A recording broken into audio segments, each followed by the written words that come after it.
Growing up black is like living in a cracked community. Our system is broken, but we keep on moving.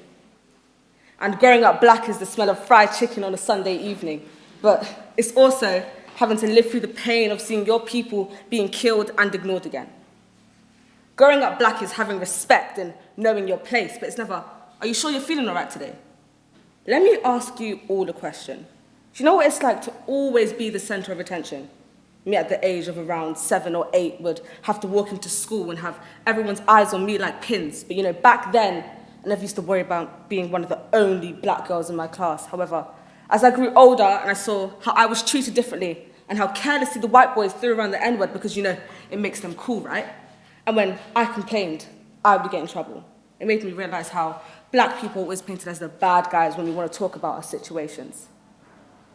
The constant torment and bullying that black and Asian women face at a young age can shape their minds in the future. For example, elder South Asian women are more likely to commit suicide and suffer from suicidal thoughts than white women. And 80% of black women change their natural hair in order to fit social norms at work. There is a current rise in the mental health crisis within ethnic communities. Our history and generational trauma has been passed down to us and pumped through our veins like spices in our blood. Black, specifically LGBTQIA+, young people are more likely than their white peers to be suffering from depression by 61% and anxiety by 51%. So when is the conversation of black mental health going to start?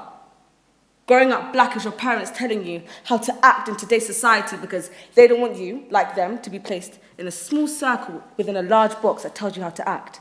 They tell you things like, when a police officer stops you, remember you must never argue with them, or when you leave a shop, always make sure to take a receipt so no one thinks you're stealing.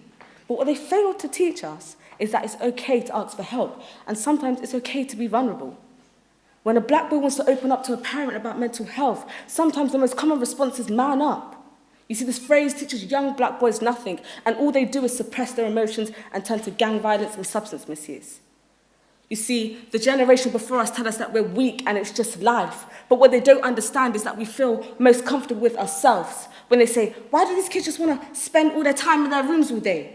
Well, that's why. We don't want to talk to you because of all the past things you've embedded in our minds, like, you're just acting crazy, or I'm so disappointed in you. It's always, I pay the bills, I put a roof over your head, I clean for you, I look after you, and I gave birth to you. But when we finally open up, like, guys, I think there's something wrong with me, I might be suffering from depression. They're like, depression? You can't be suffering from depression. What do you have to be sad about? You don't even know what it feels like to be depressed. And you see, this is why we need to look between the lines and break down the unrealistic standards within POC communities. And we need to understand that it's okay to ask for help and that it's okay to sometimes be vulnerable. And I'm going to repeat what I said at the beginning.